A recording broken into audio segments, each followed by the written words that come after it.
The girl couldn't have been more than 15, standing in the amber light of Ethan Hale's porch with dirt on her face and death in her eyes. Behind her, a boy, maybe 8, swayed like a sapling in wind. "We need to sleep in your barn," she said. Not asking, stating, as if she'd spent every word she had just getting here. Ethan's hand tightened on the door frame. He'd buried enough ghosts in this valley to know better than to invite new ones in. But the boy's lips were cracked white, and something in the girl's forced calm told him running was all they knew. One night, he thought. What harm could one night do? If you want to see how far this story of survival, sacrifice, and second chances travels, hit that like button and drop a comment with your city. Let's see where we're watching from tonight. Now, let's begin. The sky over the Wind River Valley had gone the color of a fading bruise, purple edging into black, when Ethan Hale first heard the footsteps on his porch. Not the confident stride of a neighbor or the hurried scuffle of a ranch hand. These were careful, measured, the kind of steps that belonged to someone who'd learned the hard way that noise could mean discovery. He'd been sitting at his kitchen table, the same table where he'd eaten alone for the past 4 years, staring at a plate of beans he didn't have the appetite to finish. The knock, when it came, was so soft he almost convinced himself he'd imagined it. But then it came again, 3 taps, gentle as a bird testing a window. Ethan rose slowly, his chair scraping against the worn floorboards. His hand instinctively went to the rifle mounted above the door, then stopped. Something about those knocks didn't carry threat.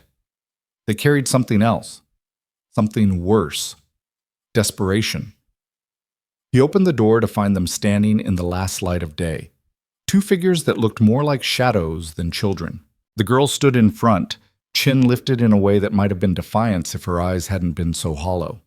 She wore a dress that had once been blue, now faded to the color of old smoke, and boots that were 2 sizes too big.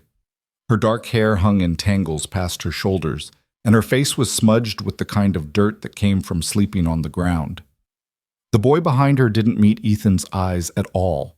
He stood with his head down, one small hand gripping the back of his sister's dress, like it was the only thing tethering him to the earth.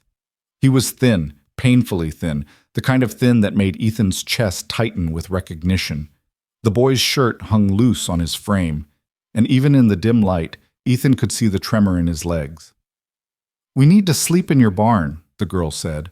Her voice was flat, practiced, like she'd said these words before, in other places, to other strangers. Ethan blinked. "That so?" "Just tonight.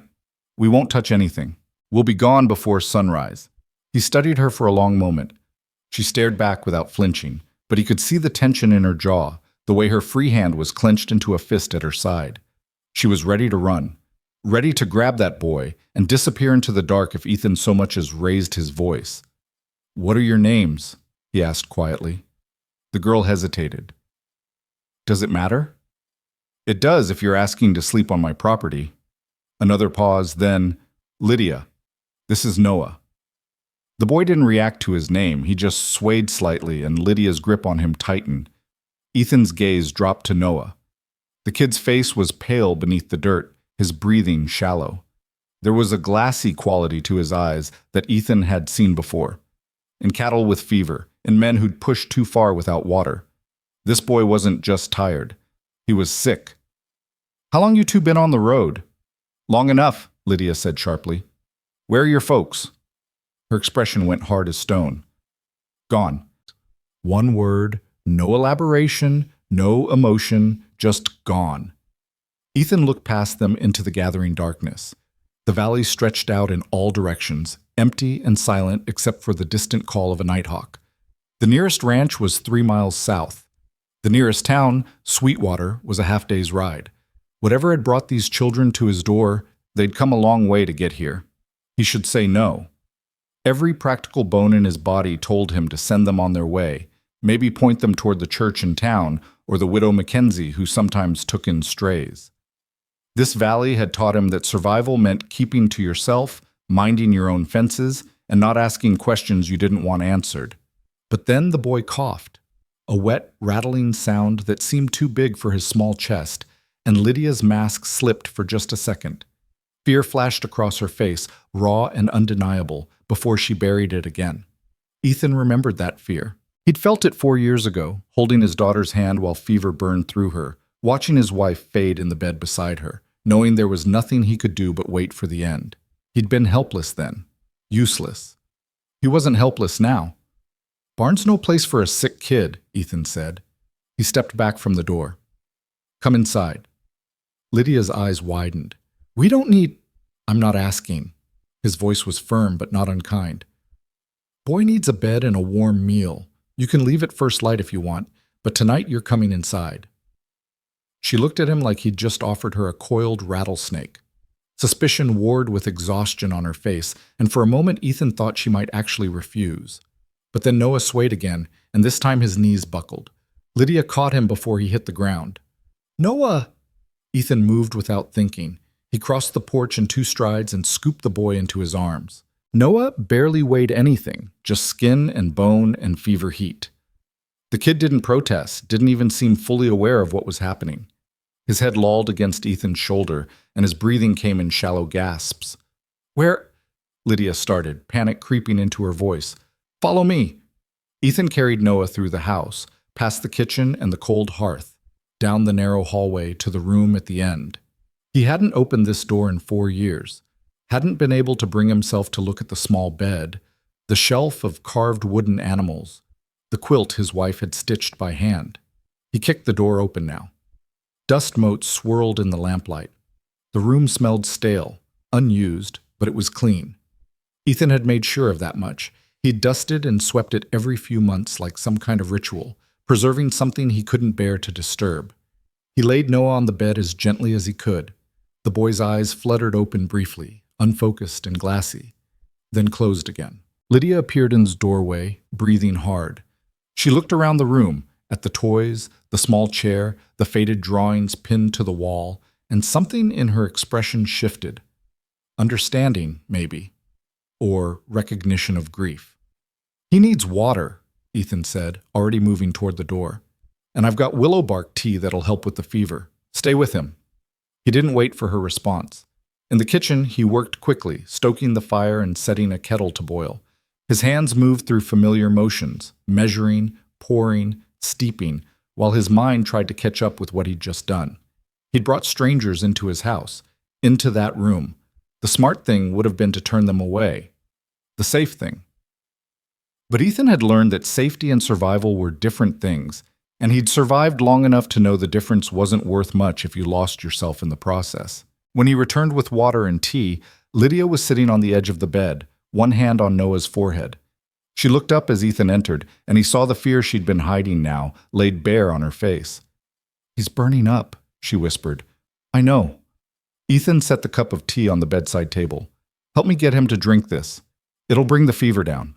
Together, they coaxed Noah into swallowing a few sips. The boy grimaced at the bitter taste, but didn't fight them. When he'd had enough, he sank back into the pillow and went still again, his breathing slightly easier. Ethan straightened. "When did he get sick?"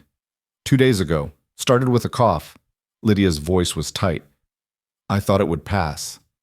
"Looks like infection. Could be in his lungs."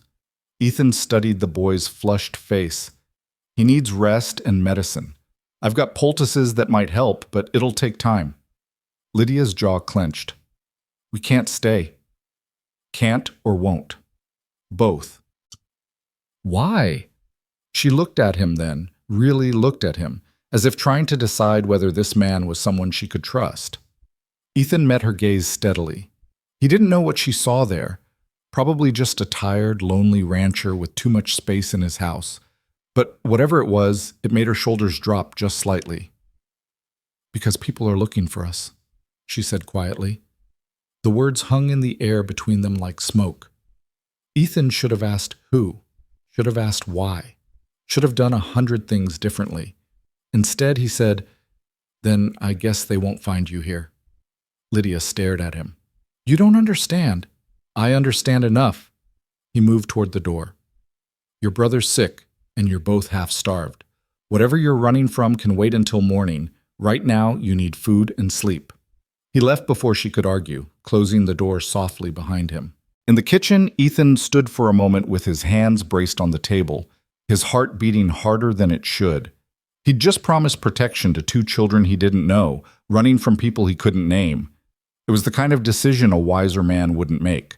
But wisdom, Ethan had learned, was just another word for the things you talked yourself out of doing. And he was tired of talking himself out of things.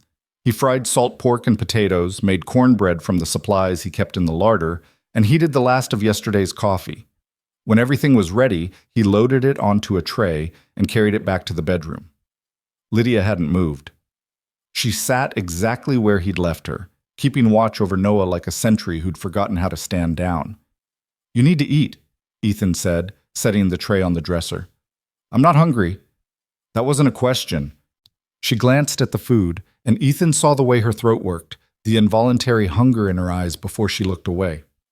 Pride, he realized. She was running on pride and fear, and both were burning her hollow. "Your brother needs you strong," Ethan said quietly. "Can't take care of him if you collapse." That got through. Lydia's resistance crumbled, and she reached for the plate with shaking hands. She ate like someone who'd forgotten what full felt like, quickly, methodically, barely pausing to breathe. Ethan watched from the doorway, saying nothing. When she'd finished, she set the plate aside and wiped her mouth with the back of her hand. "Thank you," she said, the words stiff and unpracticed. Ethan nodded. "There's a wash basin in the corner. Clean clothes in the trunk if you want them. I'll be in the next room if you need anything." He turned to leave, but her voice stopped him. "Why are you helping us?" He looked back.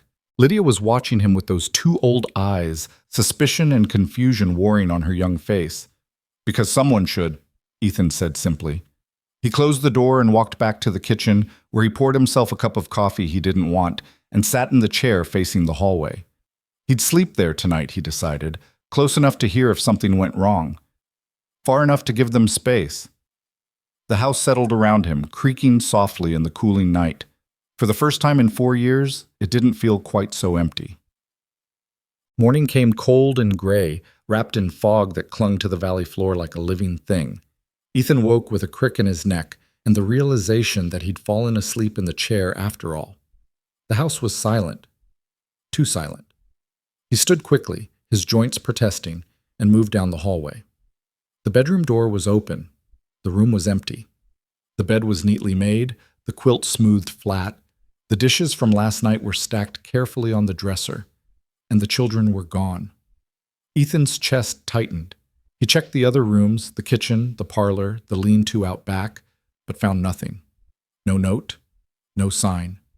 Just absence where presence had been. He stepped onto the porch, scanning the yard.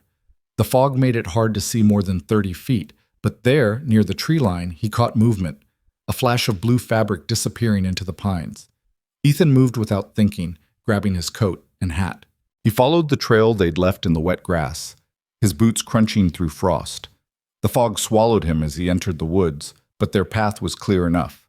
Broken branches, disturbed leaves.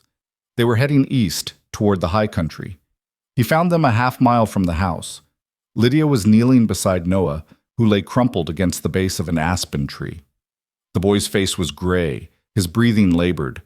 Lydia looked up as Ethan approached, and he saw the terror in her eyes, not of him, but of losing her brother. "He couldn't walk anymore," she said hoarsely. "I tried. I carried him as far as I could." "Stop talking and help me," Ethan said. He scooped Noah into his arms again, feeling how much worse the boy had gotten overnight. The fever was higher now, the infection spreading. This kid needed more than tea and poultices. He needed real medicine, maybe a doctor. Lydia stumbled after him through the woods, crying now without sound. When they reached the house, Ethan carried Noah straight back to the bedroom and laid him on the bed. The boy was barely conscious, his skin hot and dry to the touch. "Get me fresh water and clean cloths," Ethan ordered. "Then stoke the fire. We need steam." Lydia obeyed without question, moving with the focused efficiency of someone used to crisis. While she worked, Ethan mixed a stronger dose of willow bark with honey and managed to get Noah to swallow it. Then he stripped the boy's shirt and began applying cool compresses to his chest and forehead. "Talk to him," Ethan said to Lydia. "Keep him here with us." She knelt beside the bed and took Noah's hand. "Hey, Noah. It's me." You're okay. You're safe now. Remember what Mama used to say? We're tougher than old leather, you and me. You just gotta hold on a little longer. Her voice broke on the last words, and Ethan felt something crack in his own chest. He worked through the morning and into the afternoon, changing compresses, administering medicine, monitoring Noah's breathing. Lydia never left her brother's side. It was late afternoon when the fever finally broke. Noah's breathing eased. The color began to return to his face. He opened his eyes once, looked at Lydia with recognition, and whispered, "Thirsty." Lydia sobbed, one sharp, broken sound, and pressed her forehead to her brother's hand. Ethan stepped back, giving them space, and walked to the kitchen on legs that trembled with exhaustion and relief. He stood at the window, watching the sun break through the fog, and wondered what in God's name he'd gotten himself into. Behind him, he heard Lydia's footsteps. She appeared in the kitchen doorway, her face tear-streaked but composed. "He's sleeping," she said. Ethan nodded. "Why did you come after us?" He turned to face her. "Because that boy would have died out there. We're strangers." "So?" She looked at him like he was speaking a language she didn't understand. "People don't help strangers, not without wanting something." "What do you think I want?" "I don't know yet." Her voice was hard again, defensive. "But everyone wants something." Ethan crossed his arms. "Here's what I want, Lydia. I want your brother to get well. I want you both to eat regular meals and sleep in warm beds until that happens. And I want you to stop looking at every kindness like it's got teeth." She flinched. "You don't know what we've been through." "No," he agreed. "I don't. And I'm not asking. But I know what I see. 2 kids running scared with nowhere to go. So here's what's going to happen. You're going to stay here until Noah's strong enough to travel. You're going to help around the ranch to earn your keep. And when you're ready to leave, I won't stop you. That's the deal. Take it or leave it." Lydia's chin lifted. "And if I leave it? Then I'll watch you walk out that door, and I'll pray you make it to wherever you're going." He met her eyes. "But we both know you won't. Not with Noah like this." The fight went out of her all at once. Her shoulders sagged, and she looked suddenly very young, just a girl trying to hold together a world that had already shattered. "1 week," she said finally. "That's all we need." "However long it takes," Ethan corrected. She didn't argue. She just turned and walked back to Noah's room, closing the door quietly behind her. Ethan exhaled slowly and looked around his kitchen, at the extra plates on the counter, the sound of breathing that wasn't his own, the life that had invaded his carefully constructed silence. 1 week, she'd said. He had a feeling it was going to be longer than that. Over the next 3 days, the house transformed in small, subtle ways. Noah improved slowly, the infection retreating under Ethan's steady care. Lydia moved through the rooms like a ghost at first, wary and watchful, but gradually she began to settle. She washed dishes without being asked, swept the floors, folded the blankets Ethan left out for her. They didn't talk much. Ethan wasn't a man of many words, and Lydia seemed to prefer silence. But there was a rhythm developing, an understanding built on shared tasks and quiet companionship. On the 4th morning, Noah was strong enough to sit up. Ethan brought him broth and watched as the boy ate slowly, his small hands still shaking but determined. "You like horses?" Ethan asked. Noah looked up, startled to be addressed directly. He nodded. "Got a mare in the barn who just foaled. Colt's 3 weeks old. You feel up to it later, I'll show you." The boy's eyes lit up. The first real spark of life Ethan had seen in him. "Really? Really?" Lydia appeared in the doorway. "He's not strong enough." "Just to look," Ethan assured her. "Fresh air might do him good." She hesitated, then nodded grudgingly. That afternoon, Ethan wrapped Noah in a warm coat and led him carefully to the barn. Lydia followed at a distance, protective but allowing it. Inside, the mare nickered softly, and her colt, a leggy bay with a white star, pranced over to investigate. Noah's face transformed. He reached out tentatively, and the colt nuzzled his palm, whiskers tickling. The boy laughed, a sound so pure and unexpected that it stopped Ethan in his tracks. "He likes you," Ethan said quietly. "Can I pet him?" "Go ahead." Noah stroked the colt's neck with reverent gentleness, and Ethan saw Lydia's expression soften, her guard dropping just enough to reveal the sister beneath the soldier. "What's his name?" Noah asked. "Hasn't got one yet. Maybe you could help with that."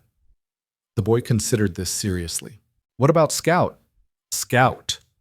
Ethan tested the word. "I like it." They stayed in the barn until Noah grew tired, then Ethan carried him back to the house.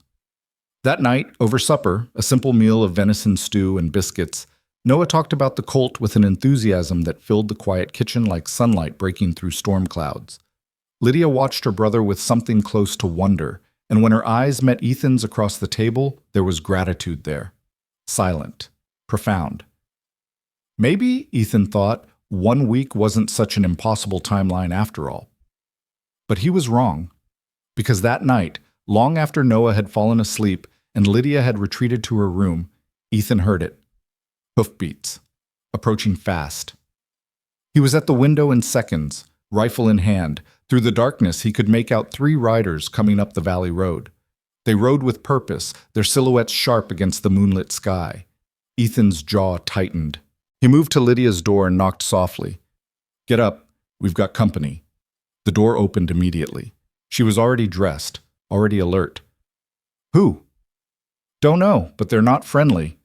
Fear flashed across her face, the same fear he'd seen that first night on his porch. "They found us." "Maybe. Maybe not. Either way, you and Noah stay inside. Don't come out unless I tell you to." "What are you going to do?" "Talk to them." He checked his rifle. "If it goes bad, there's a root cellar under the kitchen. Take Noah and hide there. Understand?" She nodded, already moving toward Noah's room. Ethan stepped onto the porch and waited.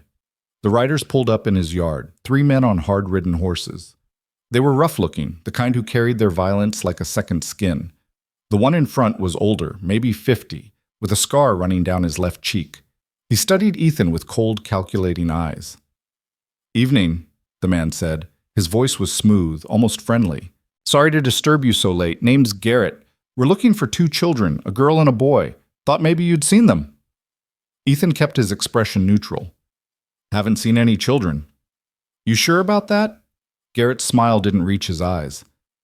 "Girl's about 15, dark hair. Boy's maybe 8, sickly looking. They ran off from their uncle a couple weeks back." He's awful worried about them. "Their uncle," Ethan repeated flatly. "That's right. Good man. Just wants his family back." Garrett leaned forward in his saddle. "Now, if you had seen them, we'd make it worth your while. Uncle's offering a reward. $200. $200. A small fortune for information. Ethan's grip tightened on his rifle. "Like I said, I haven't seen any children, and even if I had, I wouldn't be taking money to send them back to anyone." The friendliness left Garrett's face like frost melting. "That's an interesting answer, friend. Almost sounds like you've got something to hide. It's late, and you're on my land without invitation. I suggest you move along." One of the other riders, a younger man with mean eyes, spat into the dirt.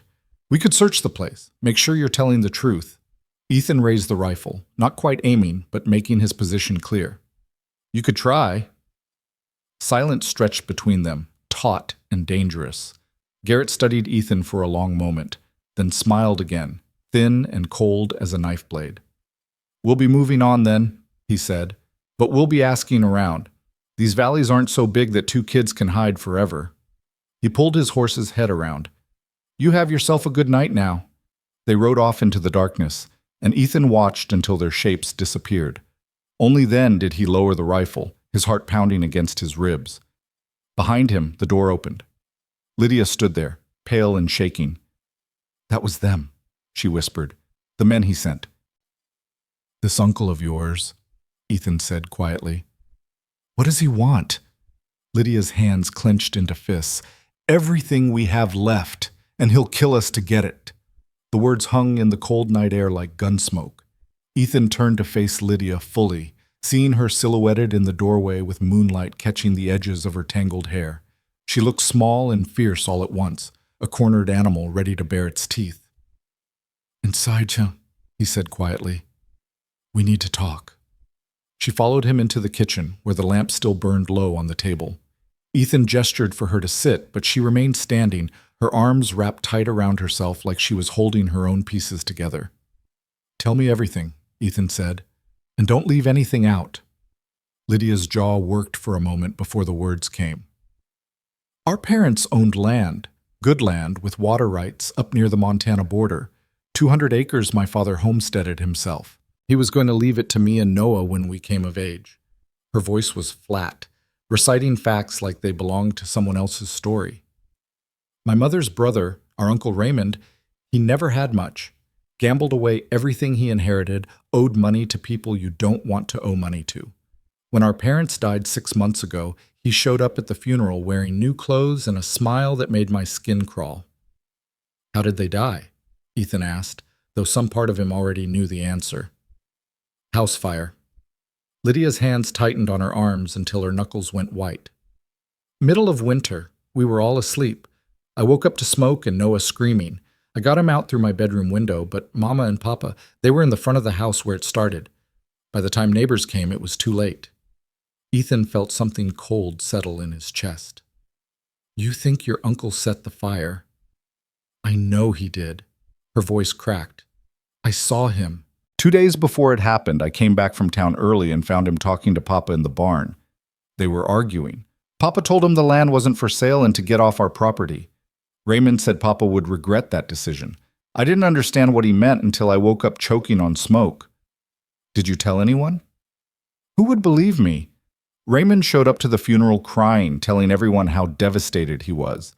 The sheriff ruled it an accident, faulty stovepipe, and Raymond, being our only living relative, became our legal guardian.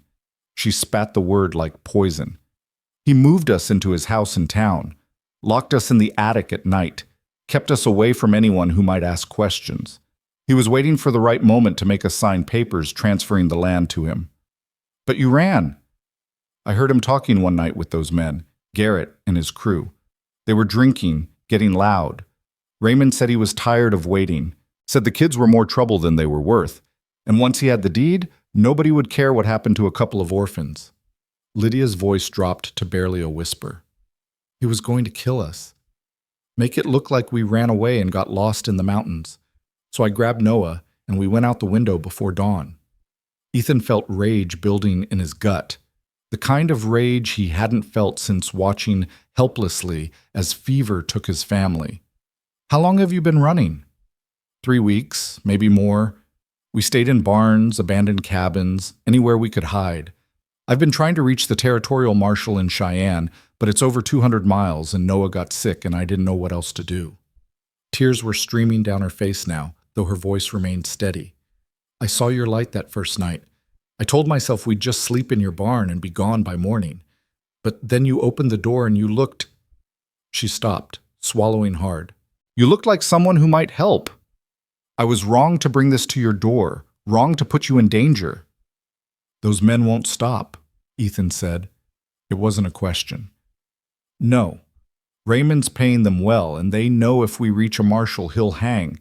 They'll keep searching until they find us, or until—" She couldn't finish the sentence. Ethan stood and walked to the window, staring out at the dark valley. In 4 years of solitude, he'd convinced himself that isolation was safety, that caring for nothing meant protecting what little he had left. But these children had cracked something open in him, and now the thought of sending them back out into the night made his hands shake. "How much is this land worth?" he asked.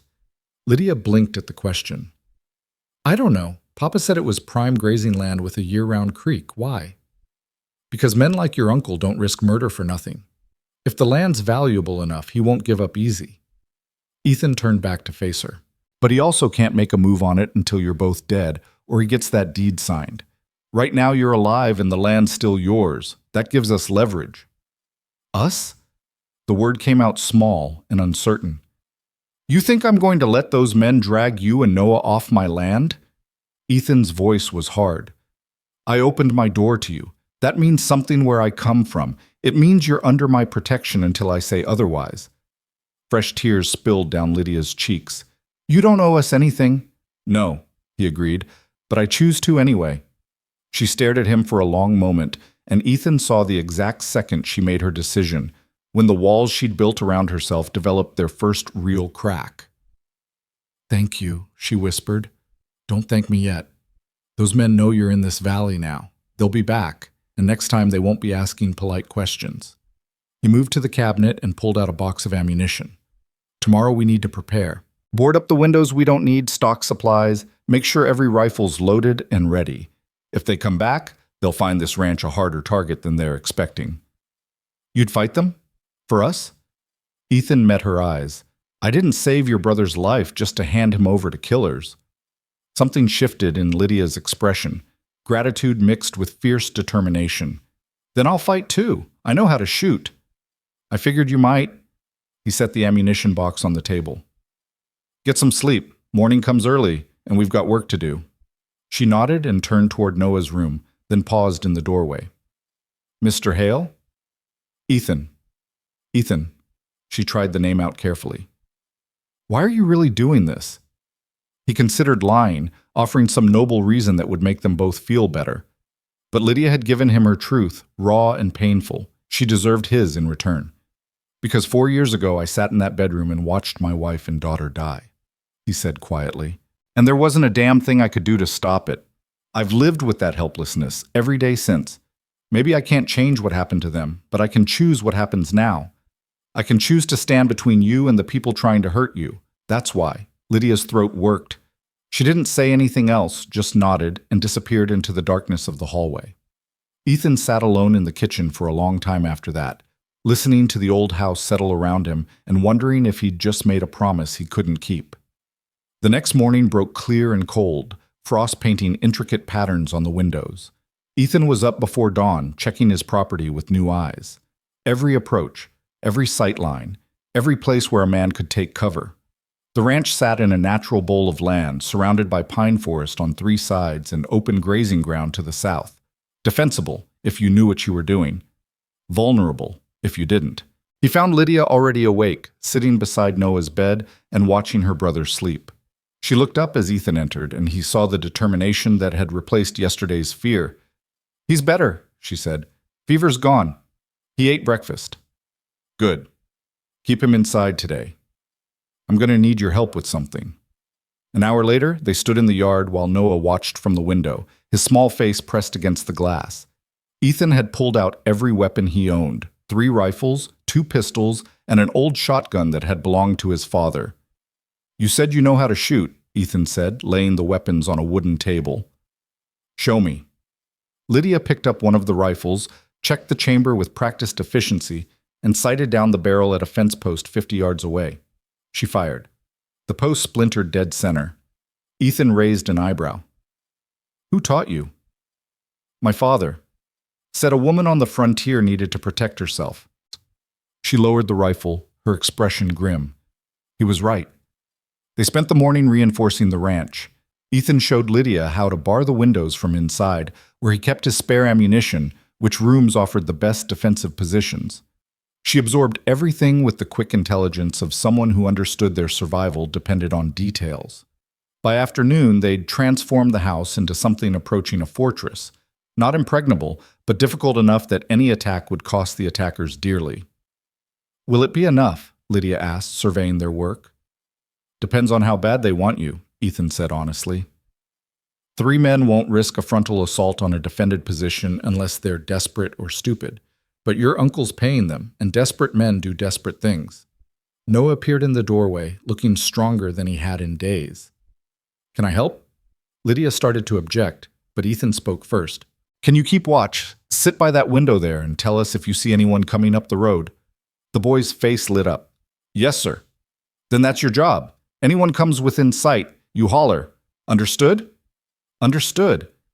Noah took up his post with the seriousness of a soldier, and Ethan caught Lydia watching her brother with something like relief in her eyes. They worked through the day, falling into an easy rhythm.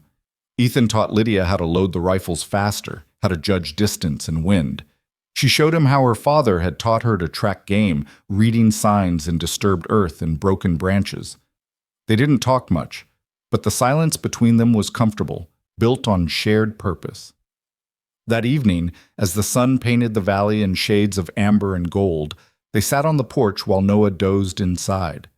The air smelled of pine and coming winter, and for a moment it was possible to forget about the danger lurking just beyond the tree line. "Your wife and daughter," Lydia said quietly. "What were their names?" Ethan was silent for so long she probably thought he wouldn't answer. "Mary and Sarah." Mary was strong, stronger than me in most ways. Sarah was 5. She loved horses and wildflowers and making up songs. His throat tightened. Fever took them both inside a week. I buried them on the hillside where Sarah used to pick flowers. "I'm sorry." "So am I." He looked out at the darkening valley. "I thought being alone would hurt less. Turns out it just hurts different." Lydia pulled her knees up to her chest. "My mama used to say that grief is just love with nowhere to go. After she died, I didn't understand what she meant, but I think I'm starting to." They sat in silence as stars began to emerge overhead, two people bound by loss and circumstance, neither quite ready to name what was building between them. Not romance, not family, but something equally powerful. Trust, perhaps, or just the recognition of kindred spirits in a harsh world. 3 days passed in wary peace. Noah grew stronger, his laughter filling the house as he helped with small chores and visited Scout in the barn. Lydia relaxed by degrees, though her eyes never stopped scanning the horizon. Ethan found himself looking forward to mornings, to the sound of voices at breakfast, to the way Lydia argued with him about the best way to mend a fence, or Noah's questions about everything from why the sky turned colors to how horses knew their mothers. The house felt lived in again, alive. But on the 4th morning, Noah called out from his watchpost, his young voice tight with fear. "Someone's coming!" Ethan was at the window in seconds, Lydia right behind him. A single rider approached at an easy pace, not Garrett or his men, but someone new. As the figure drew closer, Ethan recognized the tin star pinned to his vest. A deputy. "Stay inside," Ethan told Lydia. "Keep Noah quiet." He stepped onto the porch as the deputy reined up in the yard. The man was young, maybe 30, with a clean-shaven face and eyes that looked like they'd seen too much too soon. "Morning," the deputy said, tipping his hat. "Name's Cooper, deputy out of Sweetwater. Got a moment?" "What can I do for you, deputy?" Cooper dismounted and pulled a folded paper from his saddlebag. "I'm looking for 2 children, a girl and a boy. Their uncle filed a report saying they ran away from his care. He's concerned for their safety." He unfolded the paper, revealing rough sketches that could have been any frontier children. "You seen anyone matching these descriptions?" Ethan kept his expression neutral. "What's the uncle's name?" "Raymond Corrigan, respectable businessman in Helena. Says the children have been traumatized by their parents' death and aren't thinking clearly. He just wants them home safe." "And you believe him?" Cooper's eyes narrowed slightly. "I don't get paid to believe or disbelieve. I get paid to enforce the law. A guardian has the right to his wards. Even if those wards are running from him for a reason? You got proof of wrongdoing. I'm happy to hear it. Otherwise, my job's to find those kids and return them to their legal guardian." Cooper studied Ethan carefully. "So I'll ask again. You seen them?" Inside the house, Ethan knew Lydia was listening to every word. This was the moment where a smart man would step aside, let the law handle it, protect himself from the consequences of interfering. Raymond had been clever, using legal channels to hunt his victims. Even if Ethan told the truth, it would be his word against a respectable businessman. But Ethan had learned that legality and justice weren't always the same thing. "Haven't seen any children," he said evenly. Cooper's jaw tightened. "Mr. Hale, obstructing a lawful investigation is a crime. So is murder." Ethan let the word hang there. "Those children you're looking for? Their parents died in a suspicious fire. The uncle inherited their land. Now he's hunting them with hired guns. You ask yourself why a man needs gunmen to bring home his own kin. Those are serious accusations. Then investigate them. Talk to people in Helena. Find out how Corrigan's finances changed after that fire. Check if he's really the grieving uncle he claims to be." Ethan crossed his arms. "But if you're just here to do his dirty work for him, you can get back on your horse and ride off my land." Cooper was quiet for a long moment, his hand resting near his pistol. Then he sighed and rubbed his face. "Look, I got a job to do. Orders came down from the territorial governor's office. That kind of pressure means someone with money and influence is pulling strings. doesn't make it right. No, Cooper admitted. It doesn't, but it makes it complicated. He mounted his horse and looked down at Ethan. I'll be back in 3 days. If those kids are here, I'd suggest you think real hard about what happens next. Corrigan's not going to stop, and neither will the men he's hired.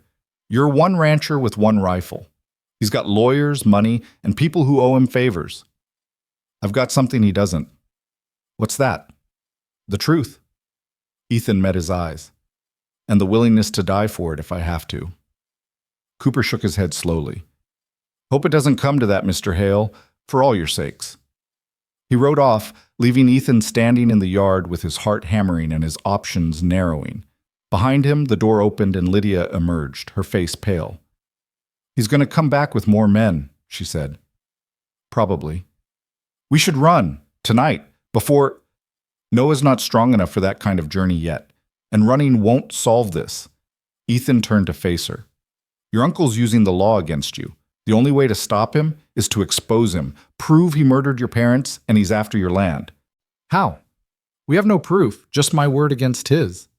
Then we find proof, or we make him show his hand. An idea was forming in Ethan's mind, dangerous but possible. What if we let him think he's won? Lydia frowned. I don't understand. Those men, Garrett and his crew, they're not lawmen. They're hired killers. If we could get them to admit what they're really here for, get them to say it in front of witnesses. He was thinking out loud now, the plan taking shape. There are good people in this valley, ranchers who'd stand against murder if they knew the truth. You want to set a trap. I want to give your uncle enough rope to hang himself. Ethan looked at her seriously. But it'll be dangerous. For all of us. Lydia was quiet, her mind clearly working through the possibilities. Then she straightened her shoulders. What do you need me to do? That night, Ethan rode to the neighboring ranches under cover of darkness. The Wheelers, 3 miles south. The Johnsons, 5 miles east. Old Pete Harrison, who'd homesteaded this valley before anyone else. He told them the same story at each stop. Children in danger, hired guns masquerading as concerned citizens, a land grab dressed up as legal guardianship.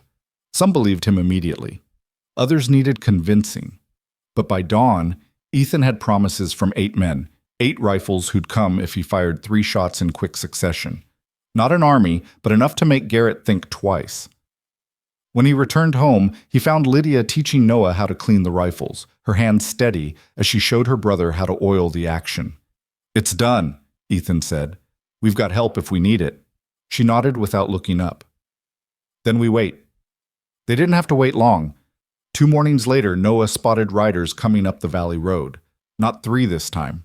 5. Garrett rode in front, his scarred face impassive. The men flanking him carried their weapons openly now, no longer pretending this was a friendly search. Ethan stepped onto the porch with his rifle. Lydia took up position at the window inside, her own weapon ready. Noah crouched in the root cellar, just as they'd practiced. Garrett pulled up 20 yards from the house, far enough to avoid easy rifle range, but close enough to be heard clearly. Mr. Hale, he called out. This doesn't have to be difficult. We know the children are here. The deputy told us about your little conversation. Just send them out and we'll be on our way. The only way those children leave this ranch is in my company, headed for a real lawman, Ethan replied. Not a hired gun pretending to do the right thing. Garrett's smile was cold. See, that's where you're wrong. We got the law on our side. Deputy gave Mr. Corrigan the authority to retrieve his property. Property? Ethan repeated. That's what you call children now? Call them whatever you want. They're coming with us. Garrett's hand moved toward his pistol. You can hand them over peaceful, or we can take them. Your choice. This was it. The moment Ethan had been both dreading and preparing for. He glanced toward the tree line where his neighbors were hidden, waiting for the signal. Then he looked back at Garrett. You're not taking anyone, Ethan said clearly. Those children are witnesses to murder. Raymond Corrigan killed their parents, and now he's trying to kill them for their land. You're not lawmen. You're assassins. One of Garrett's men laughed. Big words from one man. Who said I was alone? Ethan raised his rifle and fired 3 shots into the air. The tree line erupted with movement as 8 ranchers emerged, rifles trained on Garrett's crew. The Wheelers, the Johnsons, old Pete Harrison with his ancient Sharps rifle. They spread out in a loose semicircle, cutting off any retreat. Garrett's smile vanished. His men shifted nervously, hands on their weapons, but suddenly outnumbered and outmaneuvered. "You're making a mistake," Garrett said, though his voice had lost its confidence. "This is a legal matter." "Then let's take it to a legal authority," Pete Harrison called out. His voice was rough as gravel but steady. "We'll ride together to the territorial marshal in Cheyenne. Let him sort out what's legal and what's murder." For a long moment, nobody moved. Tension stretched tight as a bowstring, one wrong word away from violence. Then one of Garrett's men made his choice. His hand dropped toward his gun. The world exploded into gunfire and chaos, and Ethan knew with terrible clarity that whatever happened next would change everything forever. Ethan's first shot took the man in the shoulder before his gun even cleared leather. The crack of rifle fire erupted from the tree line as the ranchers opened up, and suddenly the morning air was thick with gun smoke and the whine of bullets finding wood and earth. Garrett's horse reared as lead chewed up the ground near its hooves. He fought for control, his face twisted with rage, and returned fire wildly. His men scattered, two diving behind their mounts while the wounded one clutched his bleeding shoulder and tried to stay in the saddle. "Fall back!" Garrett shouted, and his crew wheeled their horses around in chaotic retreat. The ranchers kept firing, forcing them down the valley road at a hard gallop. Ethan tracked Garrett's movement with his rifle but didn't pull the trigger. He wanted them running, not dead. Dead men couldn't testify. Within 30 seconds, it was over. Garrett and his crew disappeared into the pines, leaving only dust and blood spatter in the dirt. The ranchers emerged from cover, smoke curling from their rifle barrels, their faces grim but satisfied. Pete Harrison spat tobacco juice into the dirt. "They'll be back." "I know," Ethan said. He lowered his rifle, his hands surprisingly steady despite the adrenaline coursing through him. "But now they know they can't just ride in and take what they want." The door behind him burst open and Lydia rushed out, her face pale. "Noah, is he—" "In the cellar, safe," Ethan said quickly. "Get him. It's over for now." She ran back inside while the ranchers gathered in the yard. Tom Wheeler, a solid man with a gray beard, checked the blood trail where the wounded gunman had been. "You winged him good. That shoulder's going to slow them down." "Garrett won't quit, though," said Jim Johnson, younger and leaner than Wheeler, but with the same hard competence that came from years on the frontier. "He's got money behind him and pride to salvage. This just made it personal." Ethan knew they were right. By standing against Garrett, he'd escalated the situation from a quiet kidnapping to an open conflict. Raymond Corrigan couldn't afford to let this stand, not if he wanted to maintain the fiction of being a grieving uncle trying to protect his family. "We need to get word to the territorial marshal," Ethan said. "Someone Corrigan can't buy or intimidate." "That's 3 days' hard ride to Cheyenne," Pete said. "Who's going?" "I'll go," volunteered Jim Johnson. "Got the youngest horse and no family waiting at home. I can make it in 2 days if I push." Ethan nodded gratefully. "Tell the marshal everything. The fire, the land grab, the hired guns. Bring him back here to take statements from the children. That's our evidence." "And in the meantime," Tom Wheeler asked, "Garrett could come back with more men, could burn you out just like he did to those kids' parents. Then we'll be ready." Ethan looked at the faces around him, good men who'd risked their lives on his word alone. "I'm not asking any of you to stay. You've done more than enough."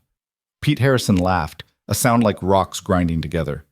"Hell, Hale, I haven't had this much excitement since the Shoshone raids back in '68. My wife would kill me if I missed the rest of it." He glanced at the other men. "What do you say, boys? Feel like camping out at Hale's place for a few days? Make sure those hired guns think twice about coming back?"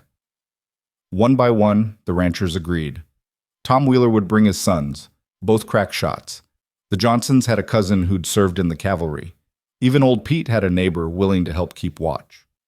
"We'll set up a rotation," Tom said. "Keep 4 men here at all times, armed and ready. Rest can tend their own places and swap out every 12 hours. Lydia emerged from the house with Noah clinging to her side. The boy's eyes were wide, taking in the armed men and the lingering smell of gunpowder. Ethan saw the moment Lydia fully understood what these strangers had done. Put themselves between her and death without even knowing her name. "Thank you," she said, her voice thick with emotion. All of you. We can't. Don't need to say it, miss, Pete interrupted kindly. We look after our own in this valley. Your brother there looks like good people, and Ethan vouched for you. That's enough for us. Noah tugged on Lydia's sleeve. Are the bad men gone? For now, little man, Tom Wheeler said, crouching down to Noah's level. But we're going to make sure they don't come back. You like horses? Noah nodded shyly. Well, we're going to be staying here a few days, and we brought some fine animals with us. Maybe later you can help me brush them down. Would you like that? The boy's face lit up despite everything, and Ethan felt something crack open in his chest. These men weren't just protecting property or settling a score. They were protecting a child's right to feel safe, to smile, to brush horses without fear. That afternoon, the ranch transformed into a fortress. The ranchers positioned themselves strategically, 2 in the barn with clear sight lines to the road, 1 on the ridge behind the house, 1 inside with Ethan. They worked in shifts, never leaving the property undefended. Jim Johnson left at dusk, riding hard for Cheyenne with a letter from Ethan detailing everything they knew about Raymond Corrigan's crimes. As they watched him disappear into the twilight, Lydia stood beside Ethan on the porch. What happens if the marshal doesn't believe him? She asked quietly. Then we hold out until he does, Ethan said, or until Corrigan makes a mistake big enough that he can't cover it up. That's not much of a plan. No, he admitted, but it's the only one we've got. That night, Ethan couldn't sleep. He walked the property in the darkness, checking on the sentries and listening to the night sounds of the valley. Around midnight, he found Lydia sitting on the porch steps, wrapped in a blanket and staring at the stars. You should be sleeping, he said. So should you. He sat beside her, and for a while they just existed in the quiet together. Finally, Lydia spoke. I keep thinking about my parents, about that night. Her voice was barely above a whisper. I can still smell the smoke, still hear Noah screaming. I got him out, but I couldn't save them. I couldn't even try. The fire was too big, too fast. I just ran with Noah and left them to burn. You did what any person would do, Ethan said firmly. You saved your brother. Your parents would have wanted that. Would they?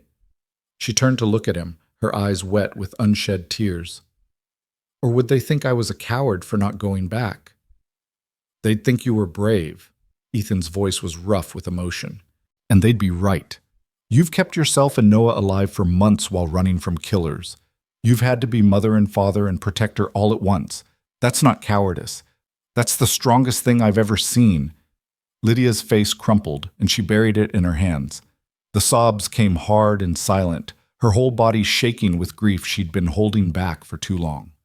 Without thinking, Ethan put his arm around her shoulders, and she turned into his chest and wept. He held her while she cried, this fierce girl who'd been forced to become steel when she should have still been soft. He thought about Sarah, about how she'd never gotten the chance to grow up, to face the world's hardness and find her own strength. And he thought about Mary, who would have gathered Lydia close just like this and told her it was okay to break sometimes, that breaking didn't mean you were broken. When Lydia finally pulled away, her face was red and wet, but somehow lighter, as if the tears had washed away some burden she'd been carrying. I'm sorry, she said, wiping her eyes. Don't be. You're entitled to cry. You're entitled to grieve.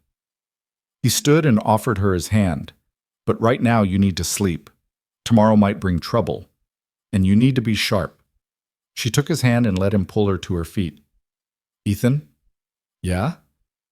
Thank you for seeing us, that first night. Thank you for not turning us away. He squeezed her hand once, then let go. Thank you for knocking. The next 2 days passed in tense watchfulness. The ranchers maintained their rotation, and no sign of Garrett or his men appeared. Ethan started to wonder if they'd actually scared them off, but Pete Harrison warned him not to get comfortable. They're planning, the old rancher said, chewing on his tobacco. Men like that don't run unless they're regrouping. Question is whether they come back with more guns or with something worse. What's worse than more guns? The law. Pete spat into the dirt. If Corrigan's got enough money and influence to reach the territorial governor, he might come back with an actual warrant. Then we'd have to choose between harboring fugitives and doing what's right. That's a harder position to defend. Ethan hadn't considered that possibility, but it made terrible sense. Raymond Corrigan had already proven he could manipulate legal channels. What was to stop him from getting a judge to issue a custody order, making any resistance to Garrett's crew technically illegal? On the third morning, Noah discovered a letter pinned to the barn door. He brought it to Ethan with trembling hands, and Lydia went pale when she saw the handwriting. "It's from Raymond," she said. Ethan unfolded the paper and read aloud. "Dear Lydia and Noah, I know you've been frightened and confused since the tragedy that took your dear parents. I forgive you for running away. Grief makes us do irrational things, but this has gone on long enough. The man harboring you is filling your heads with lies about me. I love my sister dearly, and I only want to honor her memory by caring for you as she would have wanted. I'm giving you one more chance to come home peacefully. If you refuse, I'll be forced to take legal action against Mr. Hale for kidnapping. The choice is yours. Do the right thing. Come home. Your loving uncle, Raymond." Lydia's hands clenched into fists. Loving. He dares to call himself loving after what he did. "It's a threat," Ethan said, studying the letter. "He's trying to separate you from the people protecting you. Make you think turning yourself in will keep everyone else safe." "Would it?" Lydia's voice was small. "If Noah and I left, would he leave you alone?" "Don't even think about it," Ethan said sharply. "That's exactly what he wants. You isolated and defenseless. The second you're in his custody, you're dead. He'll make it look like an accident, and nobody will ask questions about two orphans who tragically didn't survive their grief. But he could hurt you, hurt all these people who've been helping us." "Let me worry about that."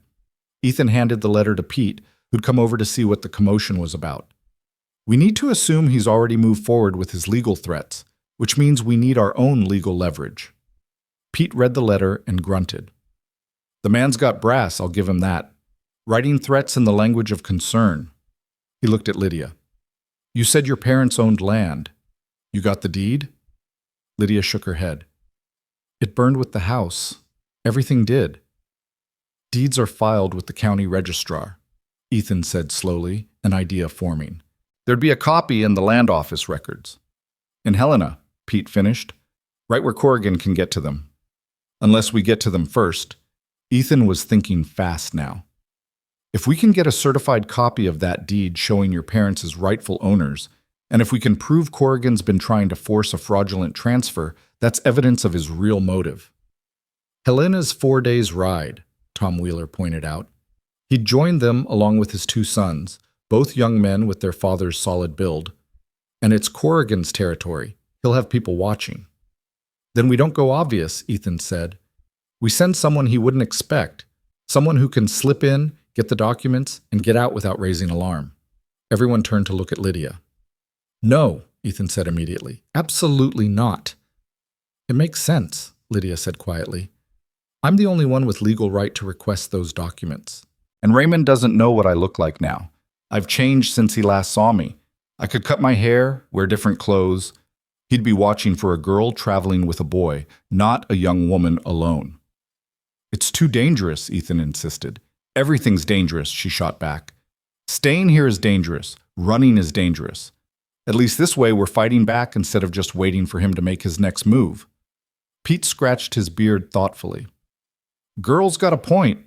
If she could get those papers, we'd have real proof to show the marshal. Not just her word against Corrigan's, but documented evidence of ownership and his attempts to steal it." "I'll go with her, said one of Tom Wheeler's sons, a lean young man named David with quick eyes and an easy smile. "Not all the way into Helena, but close enough to help if things go wrong. I can wait outside town with horses and supplies." Ethan wanted to refuse to lock Lydia in the house and guard her himself until Jim Johnson returned with the marshal. But he could see the determination in her eyes, the need to stop being a victim and start being a fighter. He understood that need better than anyone. "If we do this," he said slowly, "we do it smart. You take money for bribes if needed. You don't take chances, and at the first sign of trouble, you run. Understood?" Lydia nodded. "Understood." They spent the rest of the day preparing. Lydia cut her hair short with kitchen shears, transforming from a frontier girl into something that could pass for a young woman from town. They found her a proper dress, worn but respectable, and a traveling bag that wouldn't attract attention. David Wheeler gathered supplies: dried meat, hardtack, a small tent, 2 fast horses. That evening, as the sun set in streaks of orange and purple, Ethan found Lydia in the barn saying goodbye to Scout. The colt nuzzled her palm, and she stroked his neck with gentle hands. "He's gotten bigger," she said without looking up. "He'll be ready to train soon." Ethan leaned against the stall door. "Noah's good with him. Kid's got a natural touch." "He loves it here." Lydia's voice was soft. "This morning he told me he hopes we can stay forever, that this could be our real home." "What did you tell him?" "That we'd see." She finally looked at Ethan. "I didn't want to promise something that might not happen." "Smart." Ethan was quiet for a moment, then said, "Be careful in Helena. Corrigan's dangerous, but he's not stupid. If he catches even a hint that you're there—" "I know." She turned to face him fully. "But I have to do this. Not just for Noah and me, but for my parents. They deserve justice, even if it's too late to save them." "Just make sure you come back," Ethan said, and was surprised by the intensity in his own voice. "This ranch needs people in it, needs life. Your brother's laughter, your arguments about fence mending. I'd gotten used to the quiet before you came, but now—" He stopped, not sure how to finish that sentence. Lydia smiled sadly. Now it would hurt to go back to it. "Yeah." She stepped closer and without warning hugged him quickly. It was brief and awkward, but her whispered "thank you" carried the weight of everything she couldn't say. Then she stepped back, wiped her eyes quickly, and said, "I should check on Noah. Make sure he understands I'll be back soon." Ethan watched her go, then stood alone in the barn with the horses and the gathering dark. Somewhere in the distance, a coyote called. Another answered. The valley was never truly silent. It just taught you to listen differently. Lydia and David left before dawn, riding quiet through the pre-morning darkness. Ethan watched from the porch until they disappeared into the trees, then went inside to find Noah sitting at the kitchen table with red eyes. "She'll be back," Ethan said, sitting across from the boy.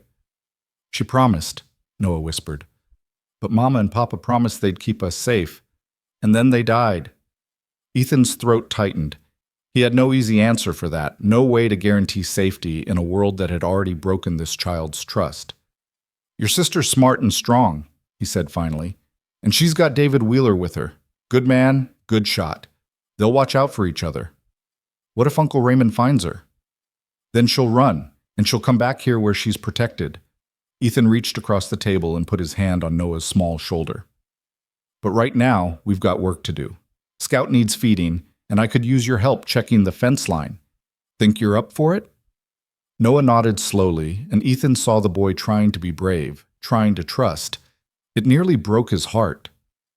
They spent the day working together, Ethan and Noah and the rotating guard of ranchers. The work was good, grounding.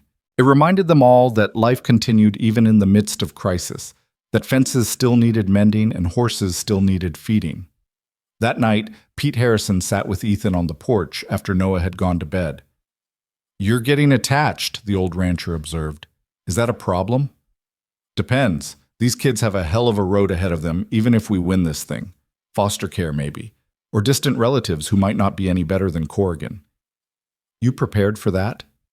Ethan stared out at the dark valley. "I don't know what I'm prepared for anymore. A week ago, I was fine being alone. Now the thought of them leaving—" He stopped. "It's not about me, though. It's about keeping them safe and giving them the chance their parents wanted them to have." "Noble sentiment," Pete said. "But you might want to start thinking about what happens after. Because that girl's got steel in her spine, and that boy needs a father. If you're not careful, you'll end up with a family again, whether you plan for it or not." "Would that be so bad?" Pete was quiet for a long moment. Then he smiled, his weathered face crinkling. "No, Hale. I don't reckon it would be bad at all."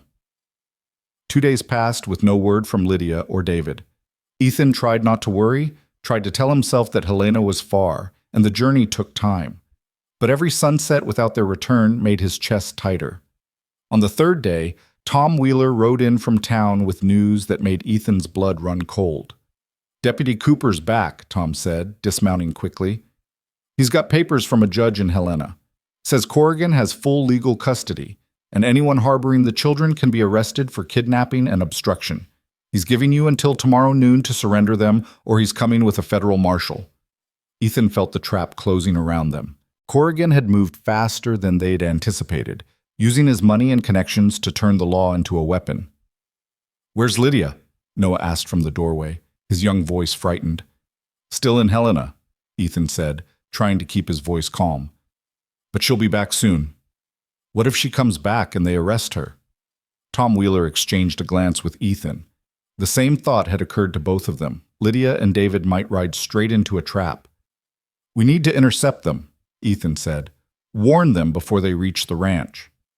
"I'll go," Tom's son David, the other David, not the one who'd gone to Helena, volunteered. "I know the route they'd take. I can ride out and meet them." "Do it," Ethan said. "Tell them to circle around, stay hidden until we figure this out."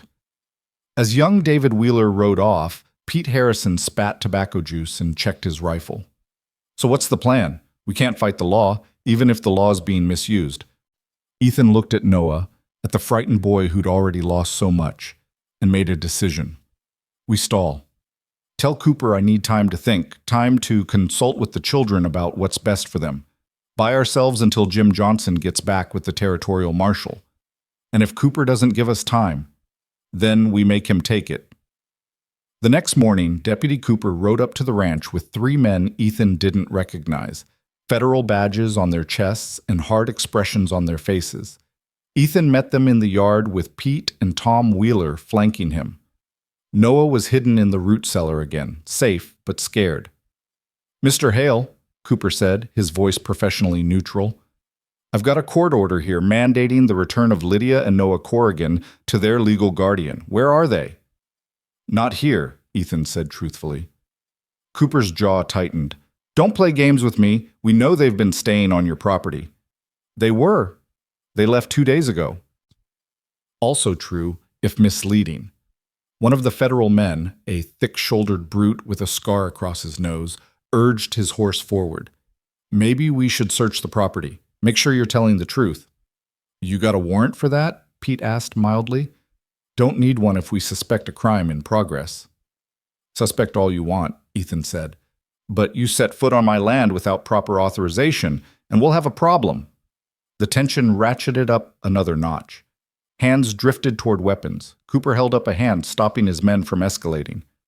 "Look, Hale, I understand you think you're helping these kids, but you're just making things worse. The law is clear. Corrigan has custody. Fighting that helps no one." "The law is clear about murder too," Ethan said, "and about land fraud. When the territorial marshal gets here, maybe we'll see which laws matter more." Cooper's eyes narrowed. "You contacted the territorial marshal?" "Somebody had to. Since the local law seems more interested in doing a murderer's bidding than investigating actual crimes."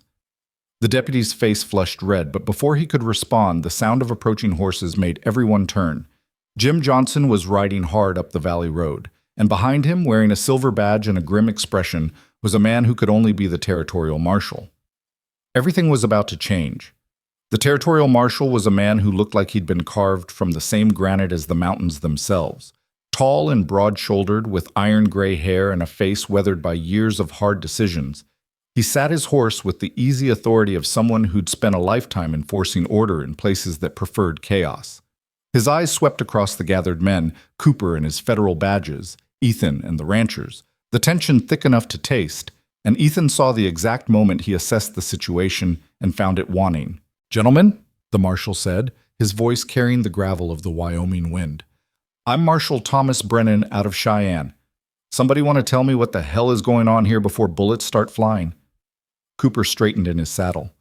"Marshal Brennan, I wasn't aware the territorial office was involved in this matter." "Well, Deputy, you are now." Brennan dismounted with the stiff movements of a man who'd been riding hard for days. "Got a letter from one Jim Johnson here claiming there's been murder, land fraud, and hired killers operating in this valley. That true? Or did I waste 3 days in the saddle?" "It's true," Ethan said before Cooper could respond. "Every word." "That's not how Mr. Corrigan tells it," one of the federal men interjected. He says his niece and nephew ran away after their parents died, and this rancher's been harboring them illegally. And who are you? Brennan asked, his tone suggesting he already didn't like the answer. Marshal Frederick Yates, federal appointment out of Helena. I've got a court order signed by Judge Whitmore granting full custody of the Corrigan children to their uncle Raymond Corrigan. Brennan held out his hand. Let me see it. Yates handed over the papers, and Brennan read them slowly, his expression giving nothing away. When he finished, he folded them and tucked them into his coat pocket. Hey, those are official, Yates started. And now they're evidence in a territorial investigation, Brennan cut him off. You got a problem with that. Take it up with the governor. I outrank you, Yates, and we both know Judge Whitmore's been in Corrigan's pocket since the man bought him a new house last year. Yates's face went red, but he didn't argue. Cooper, looking increasingly uncomfortable, cleared his throat. Marshal, I've just been following orders. If there's been any impropriety, that's what we're here to determine. Brennan turned to Ethan. You're Hale? I am. Where are the children? Ethan hesitated for just a second, then decided that lying to this man would be both pointless and stupid. The boy's hidden safe on my property. The girl's in Helena with one of my neighbors, trying to get copies of her parents' land deed from the county registrar. Brennan's eyebrows rose. She went to Helena? That's either very brave or very foolish. Both, probably, Ethan admitted. But we needed proof. Corrigan's been using the law against these kids. We figured the only way to fight back was with documentation showing his real motive. Smart. Brennan looked around at the assembled men. Here's what's going to happen. Deputy Cooper, you and your federal friends are going to ride back to town and wait. I'll conduct my investigation, and when I'm satisfied I know the truth, I'll make my report. Until then, nobody touches these children or this property. That clear? Marshal, the court order, Yates protested, is suspended pending my investigation into allegations of murder and fraud. Brennan's voice went hard as iron. You really want to argue jurisdiction with me, Yates? Because I promise you'll lose, and you'll look like a fool doing it. Yates glared, but finally jerked his horse's head around. This isn't over. No, Brennan agreed. It's not, but it's going to be handled properly, by the book, with real evidence and real witnesses. Now get off this man's land before I decide to investigate how a federal marshal ended up doing a land thief's dirty work. Yates and his men rode off, Cooper trailing behind with an apologetic glance at Ethan. When they were gone, Brennan turned his attention back to the ranchers. Now then, Mr. Hale, how about you show me inside and we have a proper conversation about murder and missing children? An hour later, they sat around Ethan's kitchen table. Brennan, Ethan, Pete Harrison, and Tom Wheeler. Noah had been brought up from the cellar and sat close to Ethan, his small hand gripping the rancher's sleeve. The marshal had listened to everything without interrupting, his face impassive as Ethan laid out the whole story. The fire that killed the Corrigans, Lydia's conviction that Raymond was responsible, the land worth killing for, the hired guns, the children's desperate flight and their arrival at Ethan's door. When Ethan finished, Brennan was quiet for a long moment. Then he looked at Noah. Son, I need you to tell me the truth. Do you remember the night of the fire? Noah nodded slowly, his eyes downcast. Can you tell me what happened? The boy's voice was barely a whisper. I woke up and there was smoke everywhere. Lydia grabbed me and pulled me to her room. We went out the window and ran to the barn. He stopped, swallowing hard. I wanted to go back for Mama and Papa, but Lydia said the fire was too big. She said we had to stay alive or their deaths would be for nothing. That was smart thinking from your sister, Brennan said gently. You remember anything else? Anything strange before the fire started? Noah's brow furrowed in concentration. There was a smell, like when Papa used kerosene for the lamps, but stronger, and I heard the dogs barking like they were scared, but then they stopped. Brennan exchanged a glance with Ethan. The dogs stopped barking? Yes, sir. Lydia said later that Uncle Raymond must have poisoned them so they wouldn't warn us.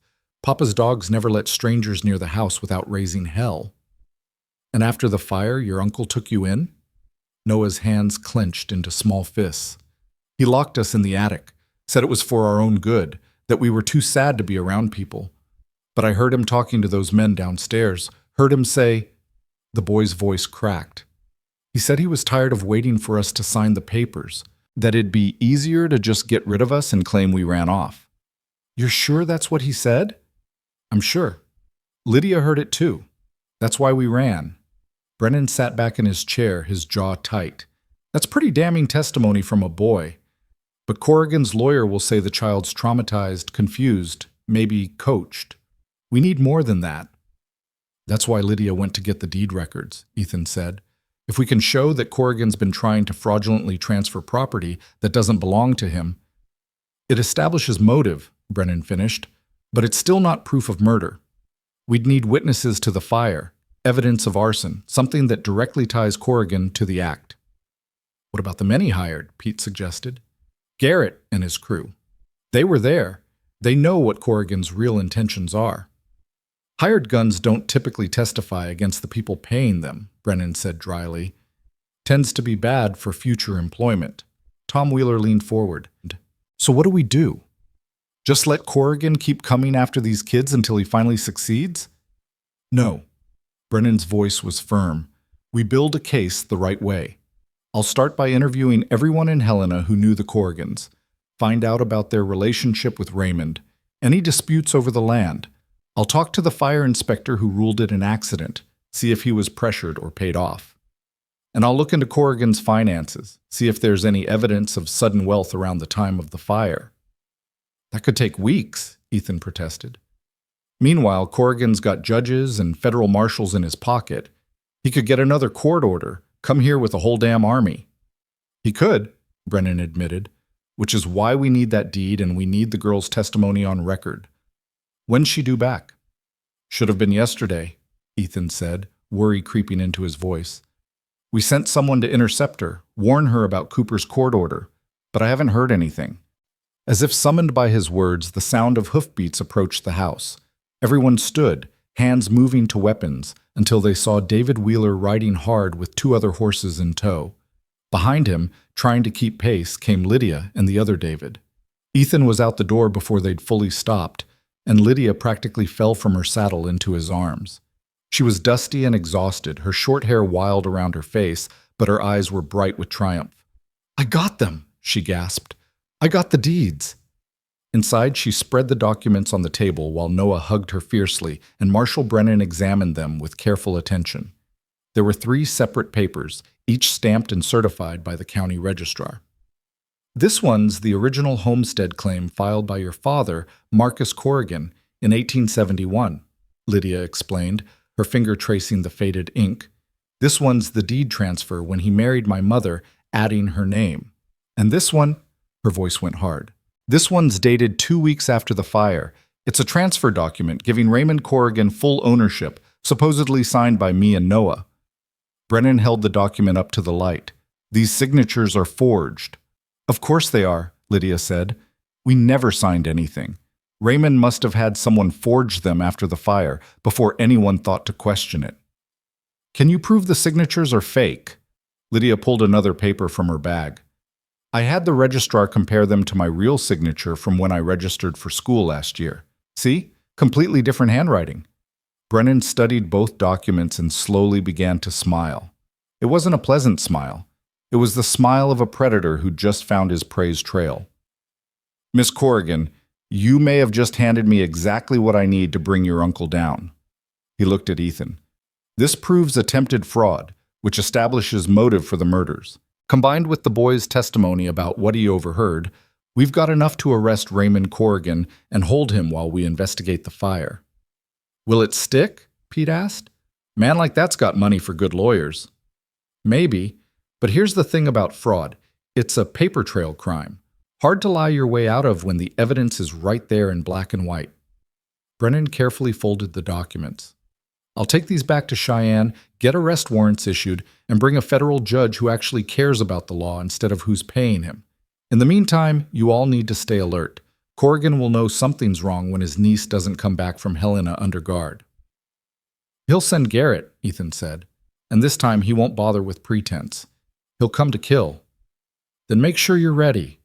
Brennan stood and shook Ethan's hand. I'll be back in 5 days with warrants and reinforcements. Until then, keep these children safe. After the marshal left, the ranch settled into an uneasy vigilance. The neighboring ranchers maintained their watch rotation, and Lydia taught Noah how to load rifles in case the worst happened.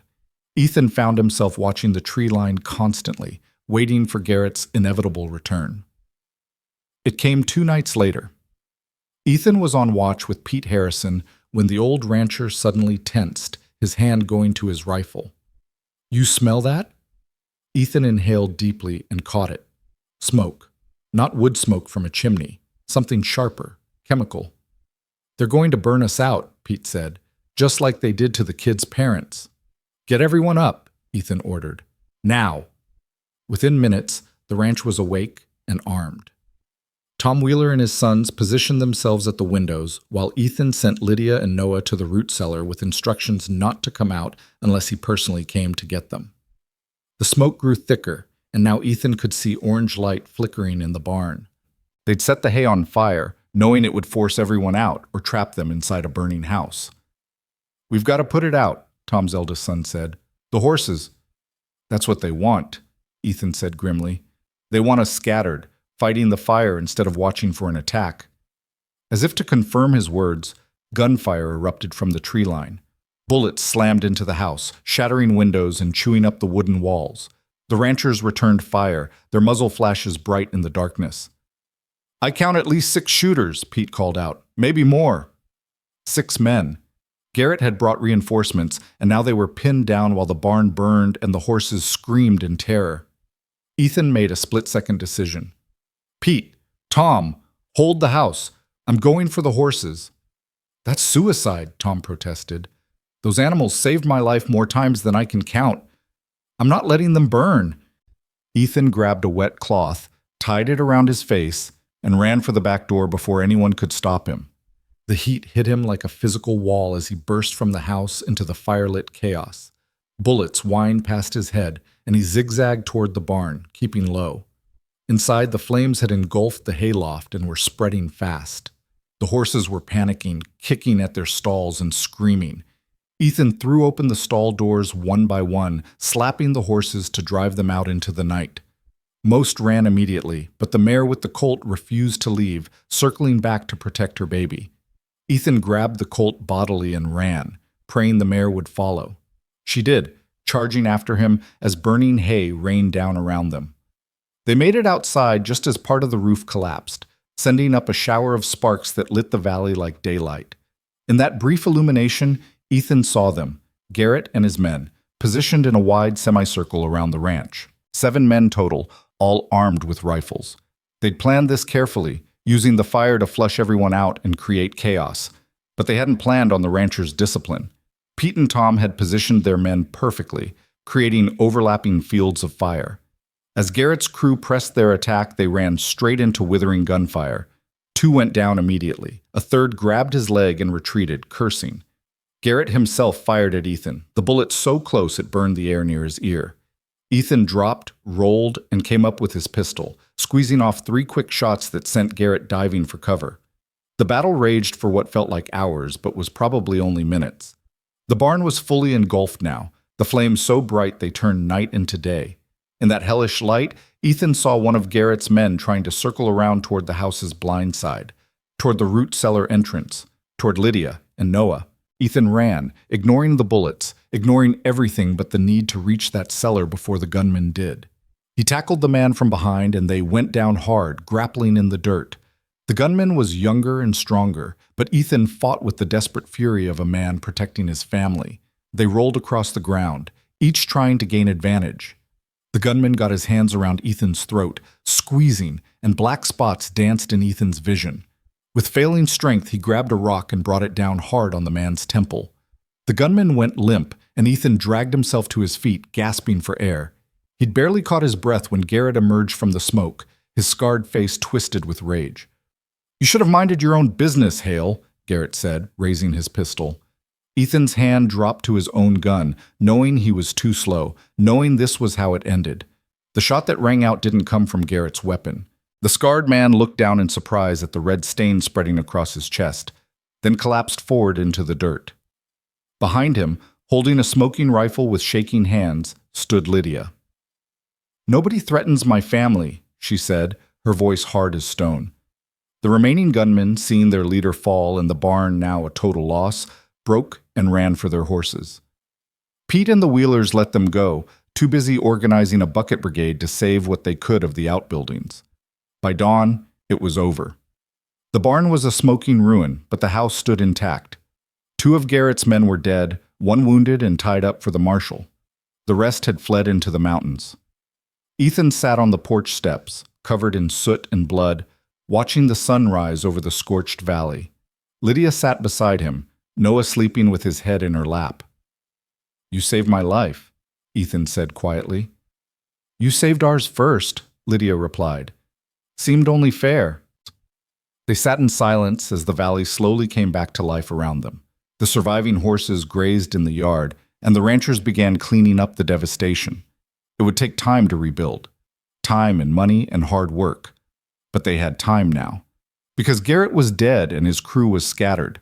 Because Marshal Brennan had the evidence he needed to arrest Raymond Corrigan. Because 2 frightened children had found allies willing to stand between them and death. 3 days later, a rider came from town with news that shook the valley. Raymond Corrigan had been arrested in Helena, caught trying to flee to Canada with forged documents and a saddlebag full of cash.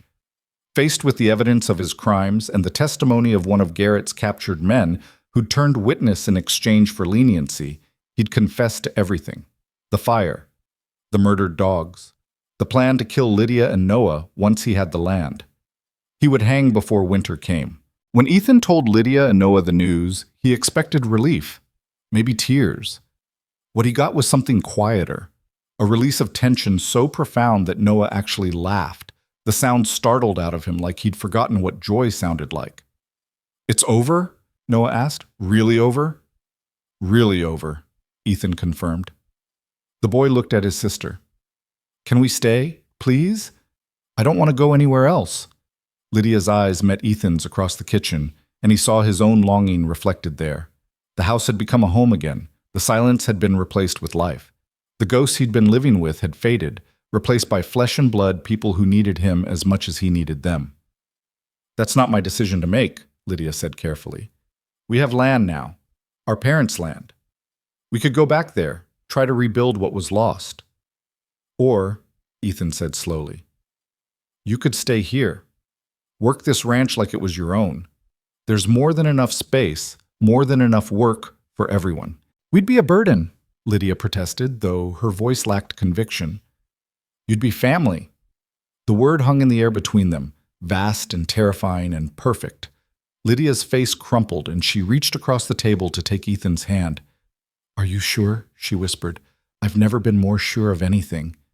Noah whooped and threw his arms around both of them, and for the first time since Mary and Sarah died, Ethan Hale allowed himself to imagine a future that didn't taste like ash and regret. Marshal Brennan returned a week later with official papers declaring Lydia and Noah's ownership of their parents' land and offering them the option of selling it or keeping it. They chose to keep it, leasing it to Tom Wheeler for grazing in exchange for a share of the profits. "Smart," Brennan said approvingly. "That land's worth a fortune. In 10 years, you'll be wealthy landowners in your own right." But it was what he said next that changed everything. "There's the matter of guardianship," the marshal said, pulling out another document. "You're both minors, which means the court needs to assign someone to look after your interests until you come of age." "We don't need," Lydia started. "Actually, you do. It's the law." Brennan looked at Ethan. "Unless you'd be willing to take on that responsibility, Mr. Hale. As their legal guardian, you'd have the authority to make decisions on their behalf, manage their property, and generally ensure they're raised proper." Ethan felt his throat tighten. "You're asking me to adopt them?" "Not exactly. Guardianship's different from adoption. But yes, essentially, I'm asking if you'd be willing to raise these children as your own." He looked at Lydia and Noah, at their hopeful faces and their barely contained excitement. He thought about Mary and Sarah, about the family he'd lost and the terrible emptiness that had followed. He thought about how these 2 broken children had stumbled into his life and somehow made it whole again. "Yes," he said. "I'll do it." The paperwork was signed, witnessed, and filed. By the end of the day, Ethan Hale was the legal guardian of Lydia and Noah Corrigan, responsible for their welfare and their future.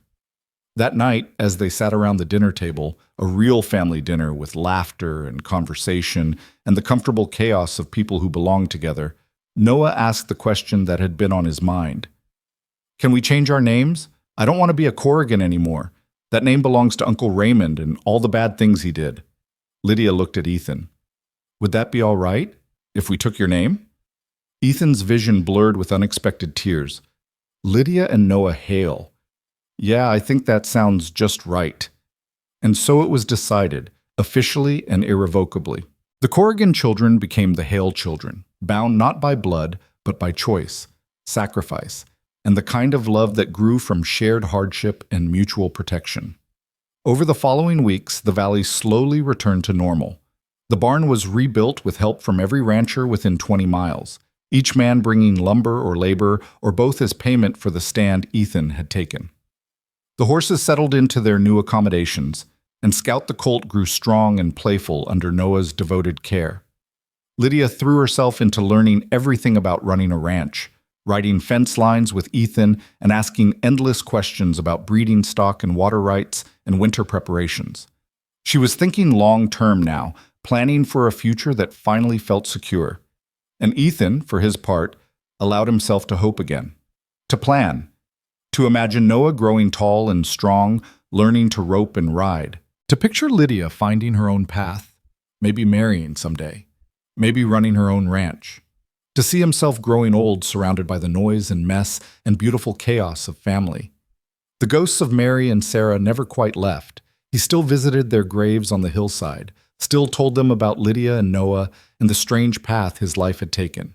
But the visits no longer felt like punishment. They felt like connection, like honoring the past while embracing the future.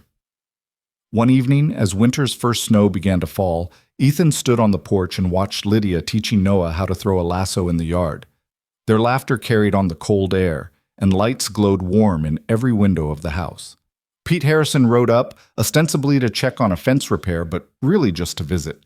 The old rancher had taken to stopping by most evenings, drawn by the same thing that had transformed Ethan's life, the presence of family, of purpose, of life being lived instead of merely endured. Looks good on you, Pete observed, nodding toward the children. What does? Being a father again, being happy.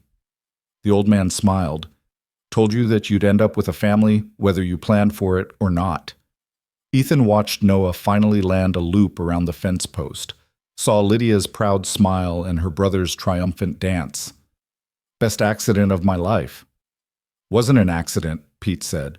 Was providence, or fate, or whatever you want to call it when the universe decides to give you exactly what you need instead of what you think you want. Sounds like poetry. Sounds like truth. They stood together in comfortable silence as darkness fell and the snow continued its gentle descent, covering the burned earth and the fresh lumber and all the scars of recent violence in a blanket of white.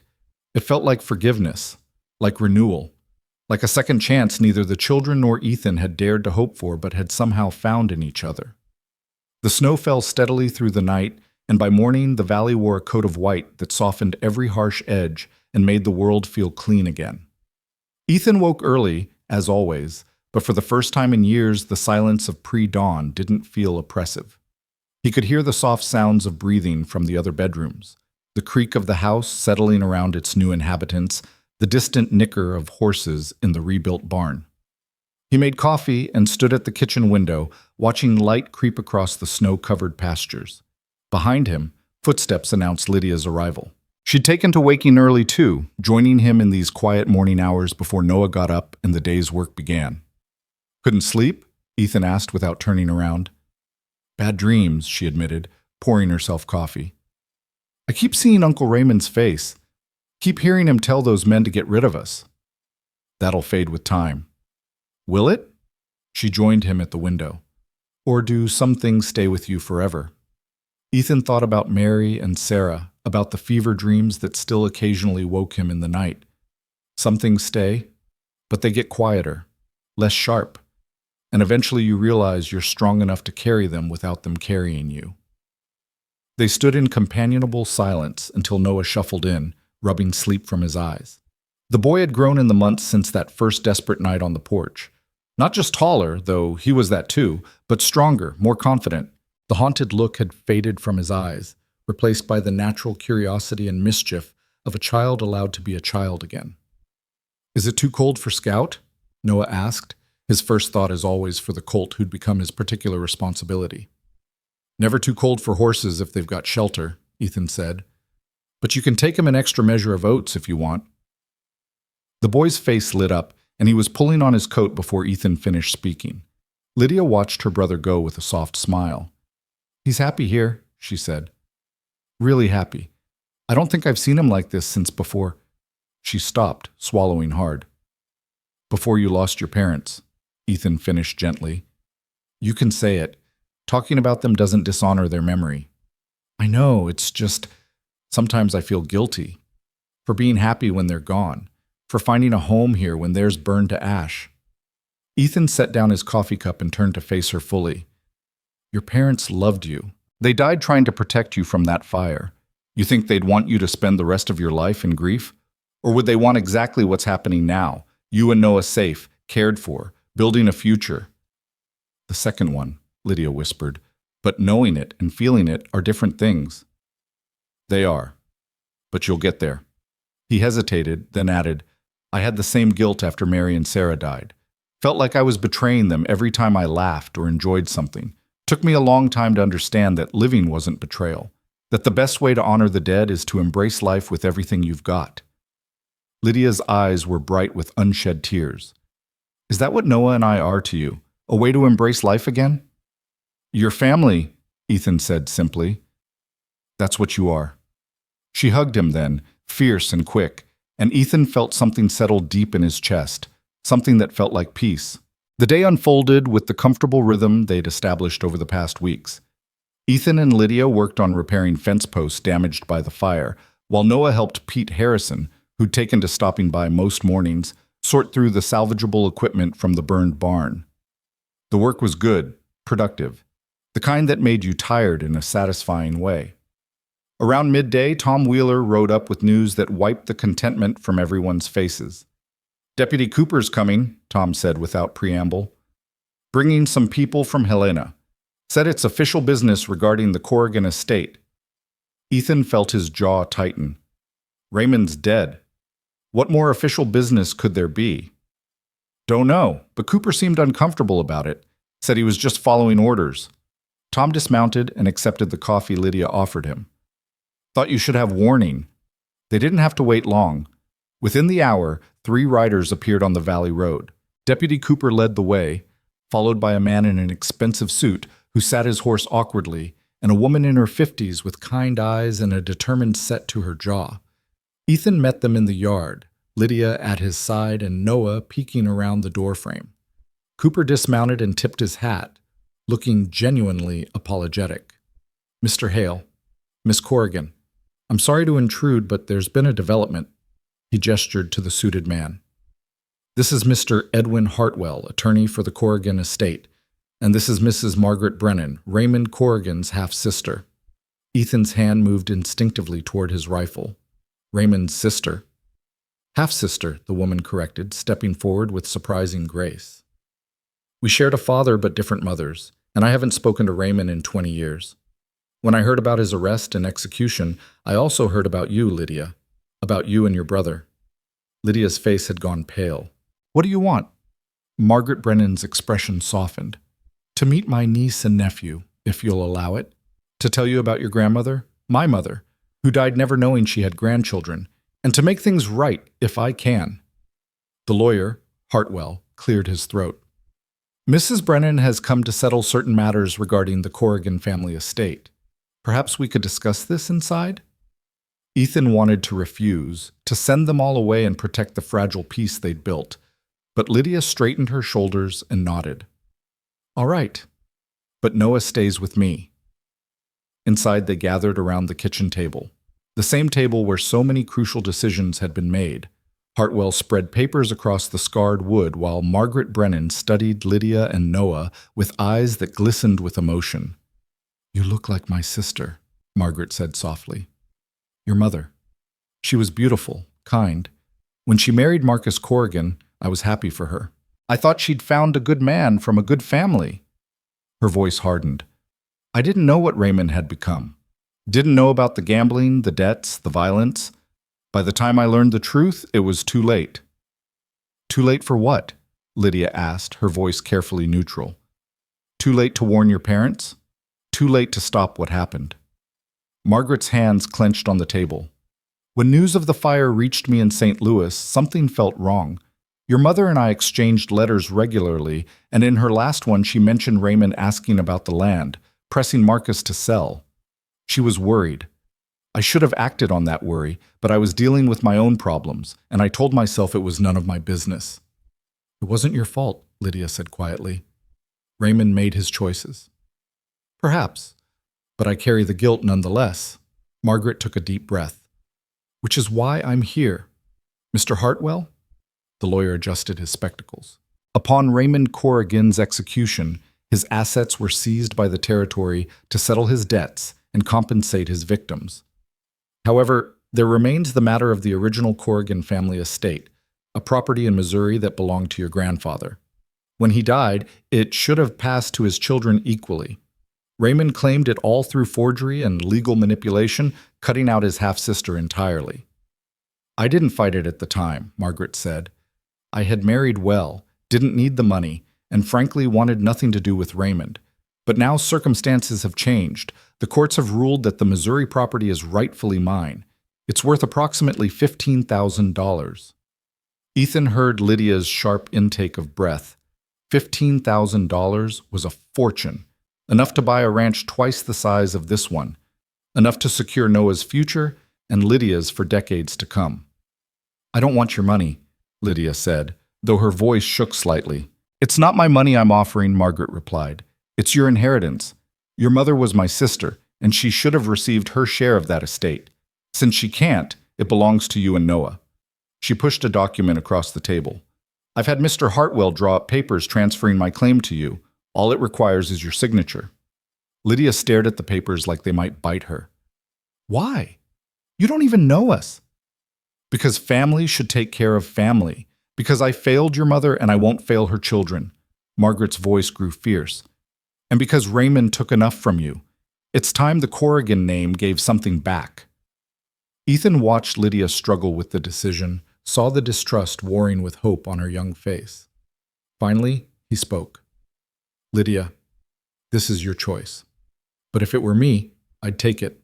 Not because you need it, you've got your parents' land and you'll always have a home here, but because it's yours by right. Your mother's legacy to you." Lydia looked at Noah, who nodded eagerly, then back at Margaret.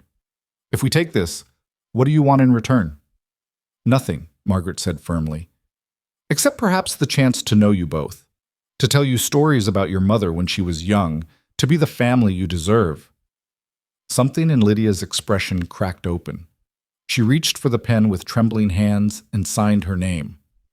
Hartwell witnessed it, made it official, and just like that the Corrigan children became landowners of significant means. After the papers were signed and Hartwell excused himself to handle the legal filings, Margaret stayed for coffee. She told stories about their mother, how she'd loved wildflowers and singing, how she'd been fearless as a child, climbing trees and racing horses with the boys. Noah listened with rapt attention, hungry for any detail about the parents he barely remembered. "She sounds wonderful," Lydia said softly. "She was. And so was your father, from what little I knew of him.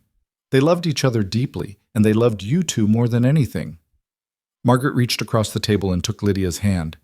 "I know I can't replace them. I know you've found a good home here with Mr. Hale, but I'd like to visit, if you'll allow it. Write letters. Be part of your lives in whatever small way you'll permit." Lydia glanced at Ethan, who nodded his approval. "We'd like that," she said. Margaret left that afternoon with promises to return in the spring and an invitation for Lydia and Noah to visit her in St. Louis someday. As her carriage disappeared down the valley road, Lydia turned to Ethan with wonder in her eyes. "We have family," she said. "Real family who actually cares about us." "You always did," Ethan replied. "You just didn't know it yet." That night they celebrated with a feast prepared by half the valley. The Wheelers brought venison and fresh bread. Pete Harrison contributed whiskey for the adults and apple cider for Noah. Other neighbors arrived with vegetables from their root cellars, dried fruit, even a precious jar of honey. They ate and laughed and told stories, and for the first time since the fire that had destroyed one life and nearly destroyed two others, Lydia and Noah were surrounded by people who chose to love them not out of obligation, but out of genuine affection. Near midnight, when most of the guests had left and Noah had fallen asleep in his chair, Ethan carried the boy to bed while Lydia cleaned up the kitchen. When he returned, he found her standing at the window, looking out at the star-filled sky. "You all right?" he asked. "Better than all right." She turned to face him. "I was just thinking about the night we came here, how desperate we were, how certain I was that nobody would help us." "You were wrong." "I was, and I'm grateful for it every single day." She hesitated, then said, "The money Margaret gave us, it's enough to buy our own ranch, to leave here and start fresh somewhere. Nobody knows what happened to us." Ethan felt his chest constrict. "Is that what you want?" "No."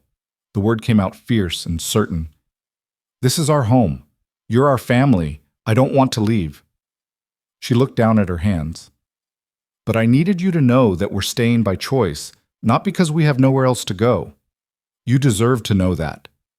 "Lydia, let me finish." She met his eyes. "When my parents died, I thought the world was only cruelty and loss. I thought I'd spend the rest of my life running and hiding and protecting Noah from people who wanted to hurt us. But then we found you. Or you found us. And you showed us that there's still goodness in the world, still people who stand up for what's right, even when it costs them." Her voice broke slightly. "You gave us more than shelter, Ethan. You gave us back our lives." Ethan found himself unable to speak around the lump in his throat. Finally, he managed, "You gave me mine too. This house was just wood and nails before you came. Now it's a home again, a family. I should be thanking you." They stood together in the quiet kitchen, two people who'd found each other in the darkest circumstances and built something bright from the ruins. Outside, the valley slept under its blanket of snow, peaceful and safe. The weeks that followed settled into a new rhythm, not the tense vigilance of those first dangerous days, but the comfortable routine of a family finding its footing. Ethan taught Noah how to rope and ride, how to read weather signs and track game. The boy had a natural affinity for animals and a fearless joy that reminded Ethan painfully and beautifully of Sarah. Lydia, meanwhile, revealed herself to be a born rancher. She kept meticulous records of the herd, experimented with better grazing patterns, and even convinced Ethan to try breeding a hardier strain of cattle by crossing their stock with some of Tom Wheeler's bulls. She was thinking generations ahead, planning for a future that stretched beyond mere survival. As winter deepened, they spent long evenings by the fire. Ethan would read aloud from whatever books they had, adventure stories for Noah, agricultural journals that Lydia devoured, sometimes poetry that made them all fall silent with the beauty of it. On those nights, with the wind howling outside and the fire crackling warm, it was easy to forget that they'd ever been strangers, that this family had been forged in violence and desperation rather than born from blood. Spring came gradually, the snow retreating to reveal green shoots and returning birds. With it came Margaret Brennan, true to her word, bringing gifts and more stories about their mother. She stayed for 2 weeks, and Ethan watched Lydia and Noah blossom under the attention of this woman who wanted nothing from them except the chance to love them. On the day Margaret left, she pulled Ethan aside while Lydia and Noah were saying their goodbyes. "You're a good man, Ethan Hale," she said. "Those children are lucky to have found you." "I'm the lucky one," he replied. "Perhaps you all are." She smiled. "I was worried, you know. Worried that you might be taking advantage of their situation, or that this arrangement was temporary until you tired of the burden. But I can see now that I was wrong. You love them like they're your own." "They are my own." Margaret squeezed his hand. "Then I can return to St. Louis with an easy heart. Take care of each other." "We will." As her carriage pulled away, Noah slipped his hand into Ethan's. "She's nice. I like having an aunt." "She's good people," Ethan agreed, "but she's not home." The boy looked up at him with serious eyes. "This is home. With you and Lydia." Ethan's throat tightened. "Yeah, son. This is home." Summer arrived in a blaze of heat and hard work. They spent long days repairing what the winter had damaged, moving the herd to higher pastures, and preparing for the fall harvest. Noah turned 9 that June, and they celebrated with a party that drew people from ranches Ethan hadn't even known existed. The boy received a saddle from Pete Harrison, a hand-carved flute from Tom Wheeler, and from Ethan and Lydia, a colt of his very own, Scout's younger half-brother, small and spirited and perfect. Noah cried when he saw the colt, then threw his arms around Ethan's waist and wouldn't let go. "Thank you," he sobbed. "Thank you, thank you, thank you." "You've earned him," Ethan said, ruffling the boy's hair. "Taking care of Scout the way you have. You're a responsible kid, Noah. Your parents would be proud." Later, Lydia found Ethan alone in the barn, supposedly checking on the horses, but really just needing a moment to compose himself.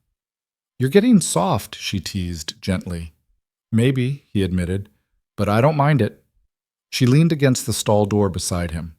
"I've been thinking about the future, about what happens when I'm old enough that I don't need a guardian anymore." Ethan felt his stomach drop. "You thinking about leaving?" "What? No!" She looked horrified. "That's not... I meant the opposite. I wanted to ask, that is, I was wondering if..." She took a deep breath and tried again. "When I turn 18 and Noah turns 13, we'll have full control of our inheritance, the land in Montana and the money from Margaret. And we thought, that maybe we could use some of it to expand this ranch, buy the property to the west that old Silas Thornton's been wanting to sell. Make this place big enough for all of us to work together, as partners, as real family." Hope bloomed in Ethan's chest, so powerful it was almost painful. "You want to stay? Permanently? Did you think we'd leave?" Lydia's eyes were bright. "Ethan, you're the father we chose. This ranch is the home we built together. When I imagine the future, it's always here, always with you." He pulled her into a hug, this fierce girl who'd arrived on his porch, half-starved and terrified, and had somehow saved his life as surely as he'd saved hers. "Then we'll expand. Buy the Thornton place, build a bigger barn, whatever you want. We'll build something that lasts." "A legacy," Lydia whispered against his shoulder. "For all of us." The years that followed proved the wisdom of that decision. They bought the Thornton property and doubled their grazing land. Ethan taught both children everything he knew about ranching, and they absorbed it all with the hunger of people who understood that knowledge was survival. By the time Noah was 12, he could rope a calf as well as any grown cowhand. By the time Lydia was 17, she was negotiating cattle sales with buyers from as far away as Denver, her sharp mind and sharper tongue earning them premium prices. The ranch prospered. More importantly, the family prospered. Noah grew tall and strong, his laughter filling the house as naturally as sunlight. Lydia grew into a confident young woman, beautiful and capable, turning down marriage proposals from half the eligible men in 3 counties because, as she told Ethan with a grin, "None of them are good enough, and I'm too busy running this place to waste time on fools." And Ethan himself grew older with grace, his hair going gray but his body staying strong from the hard work he loved.